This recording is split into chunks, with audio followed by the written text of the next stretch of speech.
चलो जी, चैप्टर 1। अब देखो हमारा चैप्टर 1 क्या है, हमारा चैप्टर 1 है मैनेजमेंट। ठीक है, अब अगर आप मैनेजमेंट को देखो तो ये बना है word manage man plus T से। बेसिकली ये जो वर्ड है मैनेजमेंट, ये तीन वर्ड्स का मिक्सचर है। और वो तीन वर्ड्स कौन कौन से हैं?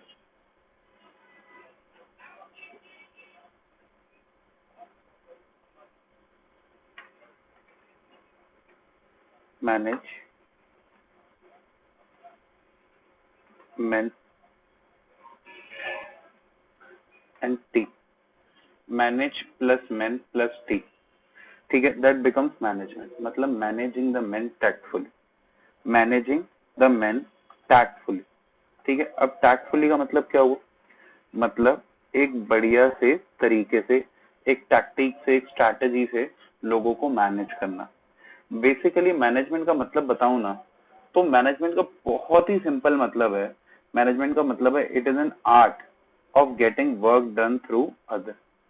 It is an art of getting work done through other. लोगों से काम करवाने की जो कला होती है ना, उसे कहते हैं management.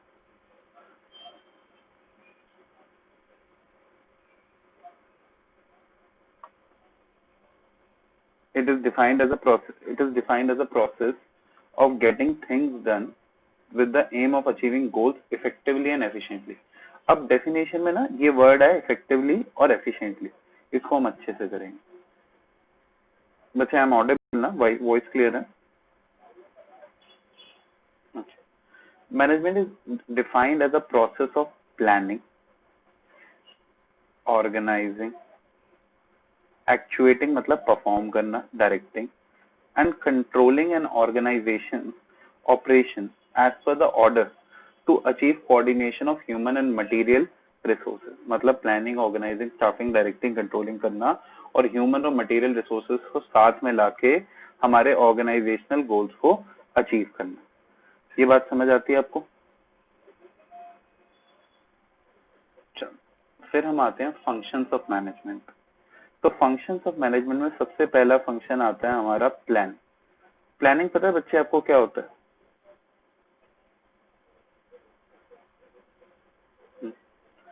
Planning means deciding in advance what to do, how to do, when to do, and who is going to do it. It bridges the gap from where we are and where we want to reach. जब हम planning करते हैं ना, तो हम आज बैठ के सोचते हैं हम आगे जाके क्या करें। ये चैप्टर हम सबसे लास्ट में करते थे, चैप्टर 1, क्योंकि आगे जाके चैप्टर्स हैं planning, organising, staffing, directing, controlling, उनमें ये चीजें अपने आप ही कवर हो जाती हैं। ठीक है, तो वो डेफिनेशन जो होती है बस वही जो वहां पे लर्न करी वो यूज कर लेते। फिर अगली चीज आती है ऑर्गेनाइजिंग।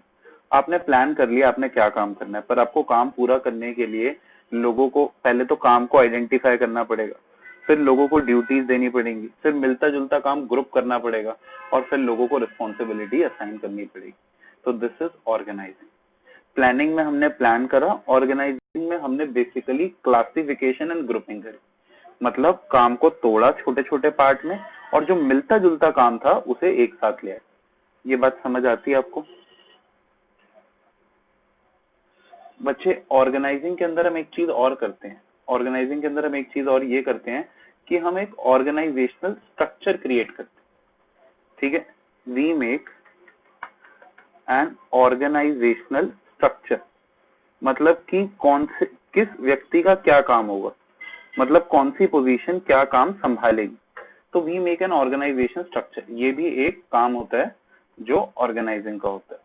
ठीक है, अब जब हमने ऑर्गेनाइजेशन स्ट्रक्चर बना लिया कि डायरेक्टर ये करेगा, असिस्टेंट डायरेक्टर ये करेगा, जनरल मैनेजर ये करेगा, मैनेजर ये करेगा, प्रोडक्शन हेड ये करेगा, तो भैया प्रोडक्शन मैनेजर ये करेगा, वर्कर ये करेगा, ये सब हमने डिसाइड कर लिया। हमने पूरी एक चेन ऑफ हायरार्की बना ली।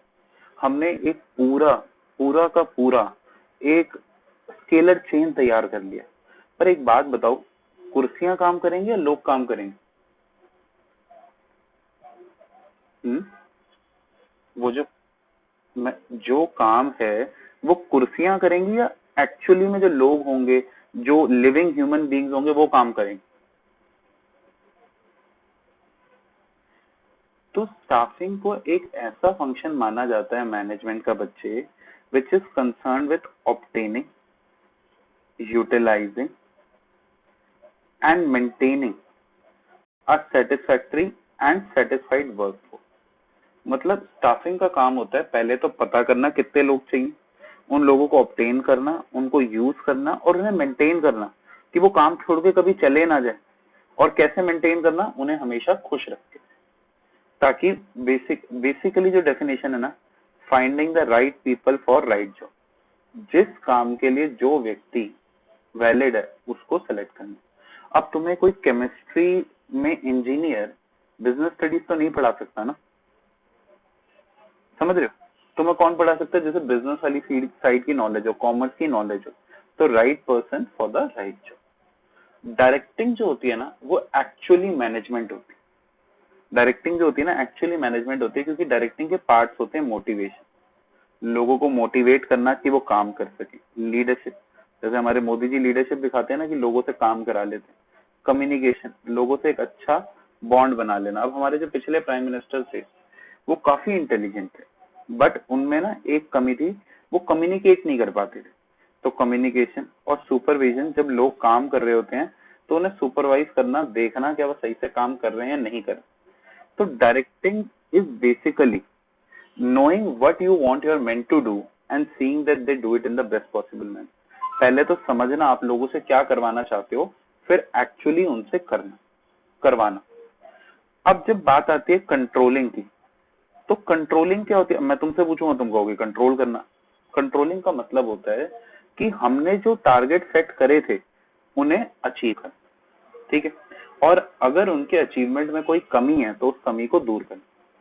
अब बेटा मैंने तुम्हें 5 फंक्शंस बताए, फंक्शंस ऑफ मैनेजमेंट 5 होते हैं, और मैंने तुम्हें 5 फंक्शंस ऑफ मैनेजमेंट बताए, और इन फंक्शंस ऑफ मैनेजमेंट को हम कहते हैं पॉज डी सी। क्या कहते हैं बच्चे हम? पी से क्या होता है? ओ से, एस से, डी से,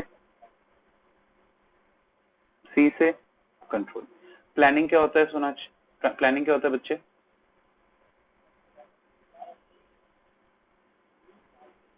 बिल्कुल सही, बिल्कुल सही। ऑर्गेनाइजिंग क्या होता है बच्चे? बिल्कुल, ऑर्गेनाइजिंग पूरे काम को छोटे छोटे भाग में बांटना और मिलते जुलते काम को एक साइड करना, और लोगों को वो काम देना उनकी SQCE के बेसिस पे, उनकी SQCE के बेसिस पे। SQCE क्या होता है? Skill, sorry, skill, qualification, capability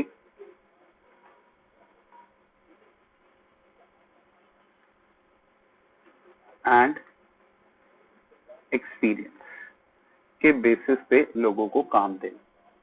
फिर स्टाफिंग।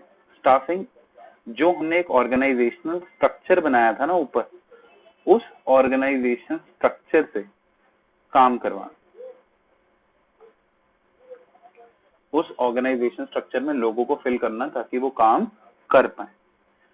डायरेक्टिंग लोगों से एक्चुअली काम कराना, और कंट्रोलिंग ये देखना क्या जो हमने टारगेट सेट करे थे वो हमने अचीव करे या नहीं। अब अगला टॉपिक आता है ऑब्जेक्टिव ऑफ मैनेजमेंट। अब जब हम ऑब्जेक्टिव ऑफ मैनेजमेंट की बात करते हैं तो मैनेजमेंट के 3 टाइप के objective, organisational objective,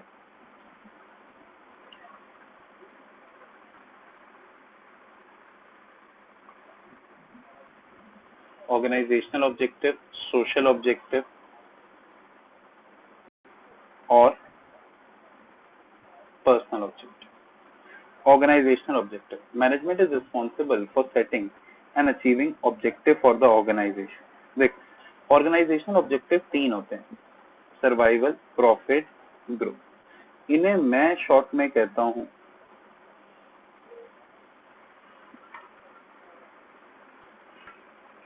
GTS, growth, profit, survival.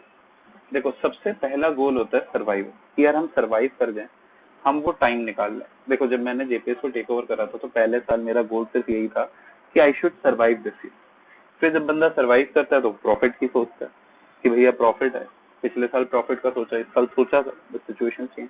और फिर नेक्स्ट ईयर मैंने सोच ही रखा था मैं न्यू ब्रांच स्टार्ट करूंगा शोकर में, तो ग्रोथ। ठीक है, अब ग्रोथ किस में मेजर करी जाती है ये भी इंपॉर्टेंट है बेटा, ये पूछते हैं पेपर में, ये आता है, 1 मार्कर आता है, थोड़ा छोटा कर देते हैं।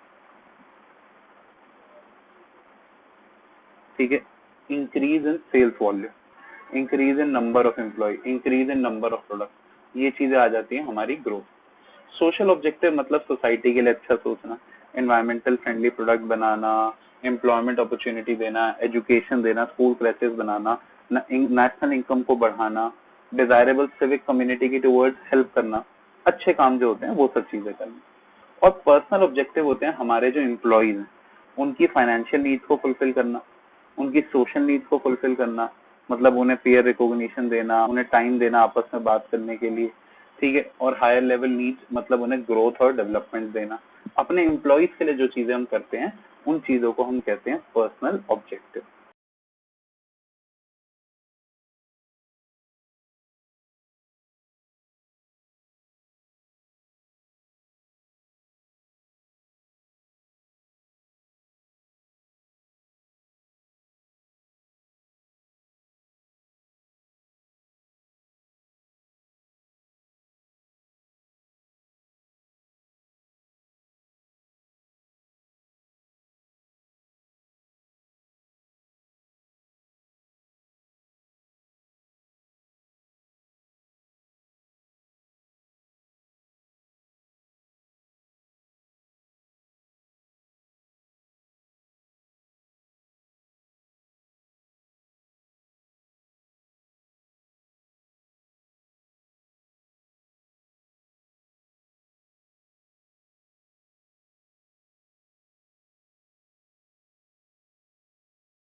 अब अगला टॉपिक आता है ऑब्जेक्टिव ऑफ मैनेजमेंट। अब जब हम ऑब्जेक्टिव ऑफ मैनेजमेंट की बात करते हैं तो मैनेजमेंट के 3 टाइप के ऑब्जेक्टिव, ऑर्गेनाइजेशनल ऑब्जेक्टिव,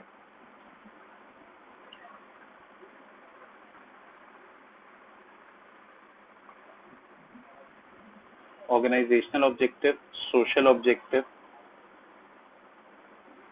और personal objective. Organisational objective, management is responsible for setting and achieving objective for the organisation. देख, ऑर्गेनाइजेशनल ऑब्जेक्टिव 3 होते हैं, सर्वाइवल, प्रॉफिट, ग्रोथ। इन्हें मैं शॉर्ट में कहता हूं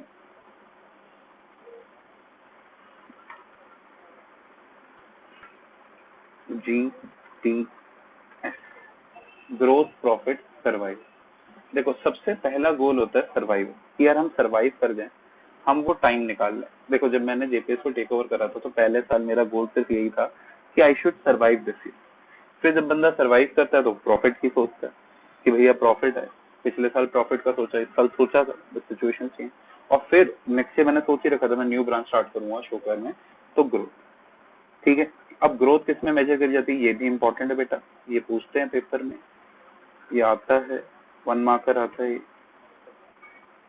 थोड़ा छोटा कर देते हैं।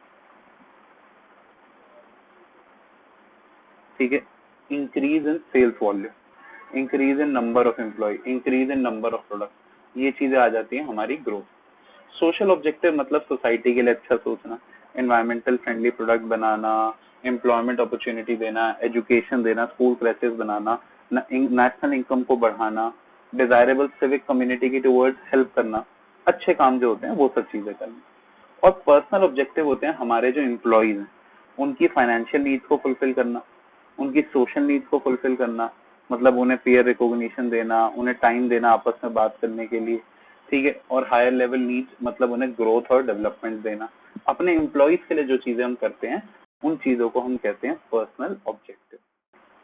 अब अगली चीज आ जाती है इम्पोर्टेंस ऑफ मैनेजमेंट। जब हम इम्पोर्टेंस ऑफ मैनेजमेंट की बात करते हैं तो इम्पोर्टेंस ऑफ मैनेजमेंट में सबसे पहली चीज आती है अचीविंग ग्रुप गोल्स, ठीक है। It helps in achieving group goals. जो हमारे ऑर्गेनाइजेशन के गोल्स हैं उन्हें अचीव कराने का काम मैनेजमेंट का हो, ठीक है। क्योंकि हम मैनेजमेंट करते ही इसीलिए कि हमने जो गोल सेट करे हैं वो अचीव हो। फिर इंक्रीजिंग एफिशिएंसी, हम मैनेजमेंट इसलिए करते हैं कि हम पहले से ज्यादा एफिशिएंट हो जाए, पहले से बेटर वर्क परफॉर्म कर पाए। फिर it create a dynamic organisation, क्योंकि जैसे जैसे चेंजेस हो रहे हैं, देखो एनवायरनमेंट रोज बदलता जा रहा है, डिमांड बदलती जा रही है, फैशन बदलता जा रहा है, टेस्ट एंड प्रेफरेंस बदलती जा रही है, तो उसी तरीके से हम भी बदल जाएं और कंपनी के हिसाब से वर्क कर पाए। फिर देखो 3 टाइप के ऑब्जेक्टिव होते हैं ऑर्गेनाइजेशनल, ठीक है। देखो ऑर्गेनाइजेशनल ऑब्जेक्टिव जो है वो यहाँ पे दिखेगा हमें, ये ऑर्गेनाइजेशनल ऑब्जेक्टिव, ये पर्सनल ऑब्जेक्टिव और ये सोशल ऑब्जेक्टिव। तो इम्पोर्टेंस को लर्न करने का तरीका ये तीनों ऑब्जेक्टिव फुलफिल कराता है। ग्रुप गोल मतलब ऑर्गेनाइजेशनल गोल, ठीक है। फिर पर्सनल ऑब्जेक्टिव मतलब जो कंपनी में एम्प्लॉइज काम कर रहे हैं वो भी खुश रहें, वो खुश रहेंगे तभी हमारी कंपनी आगे बढ़ेगी, ठीक है। और उसके बाद सोशल ऑब्जेक्टिव, सोशल ऑब्जेक्टिव मतलब सोसाइटी की भी हम हेल्प करें। तो मैनेजमेंट की इंपॉर्टेंस में 3 पॉइंट तो तुम्हें सीधा सीधा कहाँ से मिल जाते हैं, 3 पॉइंट तो तुम्हें मिल जाते हैं ऑब्जेक्टिव से, और 2 पॉइंट एक्स्ट्रा हैं, वो कौन कौन से पॉइंट तो मुझे पता है कौन से हैं, मैं इसको हटा देता हूँ। ये 2 point, increasing efficiency and dynamic organisation. अब मुझे बताओ इंपॉर्टेंस ऑफ मैनेजमेंट कितने कितने पॉइंट्स हैं मैनेजमेंट की इंपॉर्टेंस के?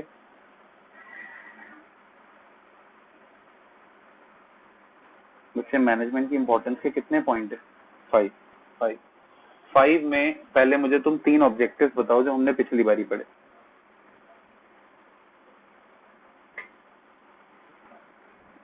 ऑर्गेनाइजिंग, तो पहला पॉइंट हो गया management helps in achieving organisational objective, दूसरा management helps in achieving personal objective, तीसरा management helps in development of society या helps in achieving social objective. 2 point अलग, increasing efficiency and dynamic organisation. Management increases efficiency through better planning organising, through better planning organising directing staffing and controlling, सारे function डाल दिए।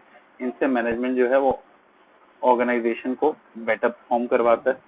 अच्छा, फिर dynamic organisation मतलब changes are taking place in organisation on daily basis, continuously consistently, so management prepare us for those changes so that we can tackle them in the best possible manner. School में 2-3 headmistress भी होती हैं। Headmistress के नीचे होता है head of the department,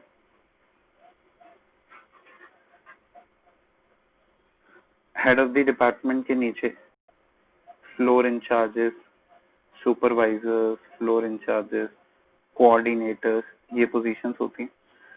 उनके नीचे होती हैं टीचर्स, ठीक है।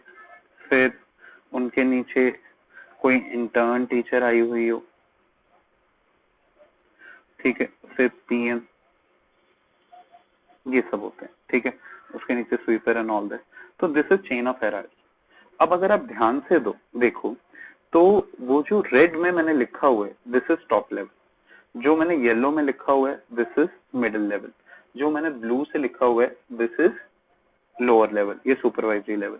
तो this is the chain of hierarchy and this is how chain of hierarchy works, okay. अब हम एक एक लेवल के फंक्शंस देखेंगे।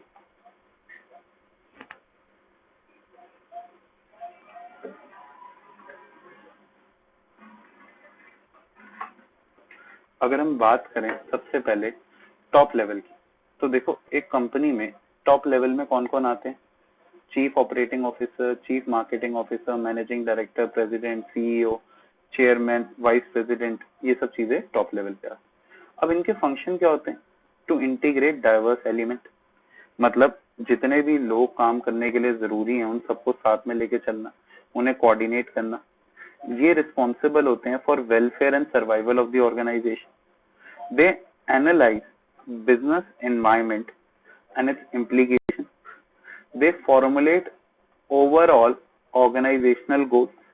They are responsible for all the activities of the business and for its impact on society. ठीक है, मतलब organisation के काम करने के लिए जो भी एलिमेंट की जरूरत होती है उन्हें साथ में लाते हैं।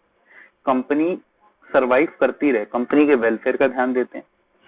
ठीक है, उसके बाद बिजनेस एनवायरनमेंट, हमारे को जो सराउंडिंग फोर्सेस हैं जो हमारे बिजनेस को अफेक्ट कर सकती हैं उनके बारे में समझते हैं, उनकी इम्प्लीकेशन देखते हैं।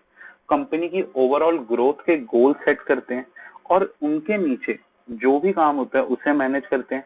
And they are responsible for their business and its impact on society, कि उनके करे हुए काम से सोसाइटी पे क्या फर्क पड़ेगा उसका भी ध्यान देते हैं। मिडिल लेवल में कौन आता है? Production manager, finance manager, marketing manager, human resource manager. ठीक है, अच्छा मिडिल लेवल में ये चीज बहुत इंपॉर्टेंट है, प्लांट सुपरिटेंडेंट। 2008 के बोर्ड के पेपर में आया प्लांट सुपरिटेंडेंट किस लेवल पे आता है। तो सुपरिटेंडेंट आता है लोअर लेवल पे, पर प्लांट सुपरिटेंडेंट आता है मिडिल लेवल पे, ये चीज याद रखना। अब मिडिल लेवल के फंक्शंस क्या होते हैं? ये जो टॉप लेवल पॉलिसीज बनाता है ना उनको इंटरप्रेट करते हैं, उनको समझते हैं और अपने जो नीचे उनके काम कर रहे होते हैं उन्हें समझाते हैं। दे ensure that there department has necessary personal, मतलब उन्हें जो काम करने के लिए लोग चाहिए अपने डिपार्टमेंट में वो पूरे हैं। They assign necessary duties and responsibilities to them, अपने नीचे काम करने वालों को जो भी ड्यूटी रिस्पॉन्सिबिलिटी देनी है वो ये लोग देते हैं। उसके बाद ये अपने से नीचे काम करने वालों को मोटिवेट करते हैं और दूसरे डिपार्टमेंट के साथ कोऑपरेट करते हैं, क्योंकि देखो प्रोडक्शन को परचेज से कोऑर्डिनेट करना पड़ेगा और प्रोडक्शन को मार्केटिंग से भी कोऑर्डिनेट करना पड़ेगा, तो ये अपने साथ के डिपार्टमेंट के साथ कोऑर्डिनेट करते हैं। फिर आता है सुपरवाइजरी और ऑपरेशनल लेवल यानी लोअर लेवल, जो नीचे जैसे टीचर्स। तो ये क्या करते हैं? दे इंटरैक्ट विद एक्चुअल वर्कफोर्स, जैसे टीचर्स तुम लोगों से एक्चुअली इंटरैक्ट करती है ना, तो वो दे डायरेक्टली ओवरसी द एफर्ट, असली में काम किसने करना है? बच्चों ने, तो वो देखते हैं। Through their efforts of quality, अगर कंपनी में बात करें तो सुपरवाइजर, तो वो कंपनी के क्वालिटी और आउटपुट को मेंटेन करवाता है और सेफ्टी स्टैंडर्ड का ध्यान देते हैं। जैसे बच्चों की भी सेफ्टी का ध्यान कौन देता है? टीचर्स। तो ऐसी एम्प्लॉयज की सेफ्टी का ध्यान कौन देता है? मैडम। अगर बच्चे मैं बात करता हूँ कोऑर्डिनेशन की, तो आपको क्या समझ आता है कि what do you understand by word coordination?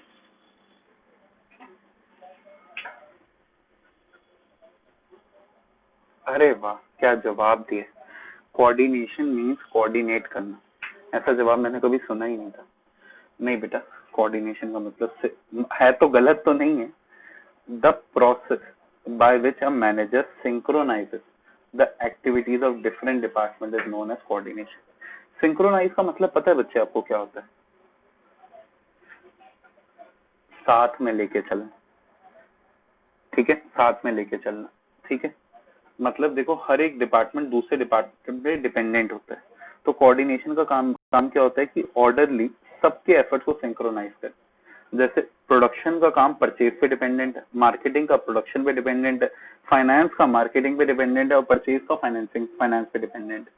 तो इन सबको साथ में लेके चलना, synchronising the efforts of subordinate to provide proper amount of timing and quality of execution so that there is a united effort that lead to the stated objective, कि जो हमने objective कहे थे वो पूरे हो जाए। आपको ये डेफिनेशन लर्न करने की जरूरत नहीं है, आप ये कर लेना, this is more than enough. Okay, अब कोऑर्डिनेशन को कहा जाता है एसेंस ऑफ मैनेजमेंट। कोऑर्डिनेशन को एसेंस ऑफ मैनेजमेंट क्यों कहा जाता है? मैं आपको इसके एक दूसरे नोट्स भी भेजूंगा। कोऑर्डिनेशन को एसेंस ऑफ मैनेजमेंट कहा जाता है 3 कारणों की वजह से। पहला कारण कि ये सारे फंक्शन में यूज होता है, सारे के सारे फंक्शंस में। तो मुझे बता सकते हो कि सारे फंक्शंस कौन कौन से हैं?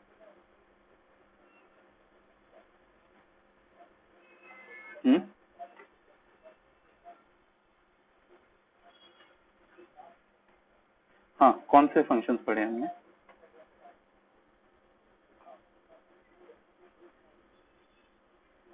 दिख रहे हैं यहाँ पे तुम्हें लिखे हुए? मैंने लिखे ऐसे पॉज दी। प्लानिंग में कोऑर्डिनेशन चाहिए होती है, मेन प्लान और डेरिवेटिव प्लान। हमने जो मेन प्लान बनाया और उसको जो सपोर्टिव प्लान बनाया उसके बीच में कोऑर्डिनेशन चाहिए। ऑर्गेनाइजिंग में कोऑर्डिनेशन चाहिए होती है किसके बीच में? अथॉरिटी, रिस्पॉन्सिबिलिटी एंड अकाउंटेबिलिटी के। क्योंकि अगर आप अथॉरिटी किसी को ज्यादा दे दोगे तो वो मिसयूज कर देगा, अथॉरिटी कम दोगे तो वो काम ही नहीं कर पाएगा। स्टाफिंग में कोऑर्डिनेशन हमें चाहिए होती है जो बंदे में स्किल है और जो रोल में स्किल रिक्वायर्ड है उनमें कोऑर्डिनेशन। डायरेक्टिंग में हमें कोऑर्डिनेशन चाहिए होती है सुपीरियर सबऑर्डिनेट के बीच में, और कंट्रोलिंग में हमें कोऑर्डिनेशन चाहिए होती है एक्चुअल परफॉर्मेंस और स्टैंडर्ड परफॉर्मेंस, कि हमने जो टारगेट सेट करा था और जो एक्चुअल परफॉर्मेंस करा था वो सेम हो, कोऑर्डिनेटेड। ये बात समझ आती है तुम्हें? और फिर हमें कोऑर्डिनेशन और चाहिए होती है top, middle and lower level.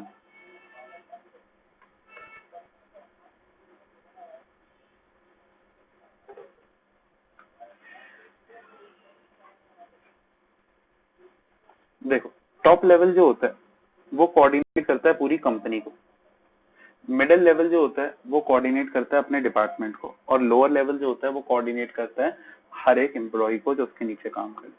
तो कोऑर्डिनेशन हर लेवल पे भी चाहिए होती है। इसीलिए कहा जाता है कि ये एसेंस ऑफ मैनेजमेंट है। ये हर फंक्शन में भी चाहिए और साथ साथ ये हर लेवल पे भी चाहिए। फिर इसके बाद हम आते हैं कैरेक्टरिस्टिक्स ऑफ कोऑर्डिनेशन। ठीक है, कैरेक्टरिस्टिक्स ऑफ कोऑर्डिनेशन। जब हम कैरेक्टरिस्टिक्स ऑफ कोऑर्डिनेशन की बात करते हैं तो ये इंपॉर्टेंट है। सबसे पहला, it integrates group effort.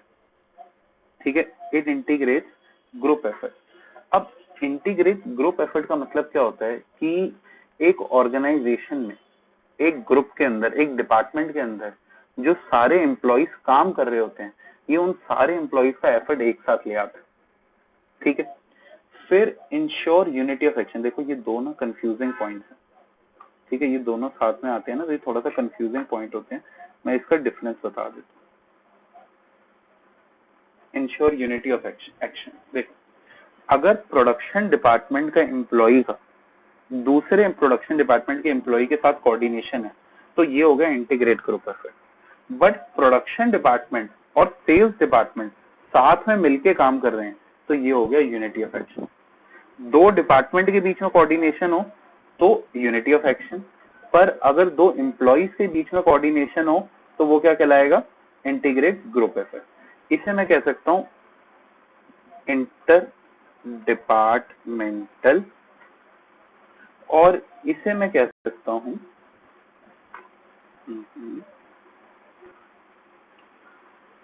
Intra departmental.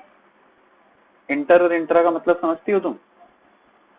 Inter मतलब एक डिपार्टमेंट का दूसरे डिपार्टमेंट से, इंट्रा मतलब एक डिपार्टमेंट के अंदर। फिर उसके बाद coordination is a continuous process, चलता रहता है, रुकता नहीं। ठीक है, it's a continuous process. It is all pervasive. ऐसा नहीं है कि सिर्फ एक ही जगह, top level, middle level, lower level, हर जगह होता है। फिर it is responsibility of all manager. सिर्फ टॉप लेवल की रिस्पॉन्सिबिलिटी नहीं है, हर लेवल के हर एक एम्प्लॉय की रिस्पॉन्सिबिलिटी है कि वो ऑर्गेनाइजेशन में कोऑर्डिनेशन मेंटेन करे। और 6 पॉइंट जो गलती सब लोग सबसे ज्यादा करते हैं कि coordination is a deliberate function. लोग सोचते हैं कोऑर्डिनेशन तो अपने आप आ जाती है। कोऑर्डिनेशन अपने आप नहीं आती, कोऑर्डिनेशन लानी पड़ती है। So it is a deliberate function. ठीक है, हमें एफर्ट करने पड़ते हैं कि हमारी ऑर्गेनाइजेशन में कोऑर्डिनेशन हो। तो हम इसे पढ़ते तो ऐसे हैं कि ये importance of coordination, but actually में ना importance of coordination is not importance of coordination. तो सर फिर ये क्या है? अगर ये इंपॉर्टेंस नहीं है तो क्या है? Importance of coordination actually is need of coordination. कि why do we need coordination? ठीक है, तो इंपॉर्टेंस इज नीड। तो सबसे पहले कोऑर्डिनेशन की नीड पड़ती है जब कंपनी का साइज बड़ा होता है।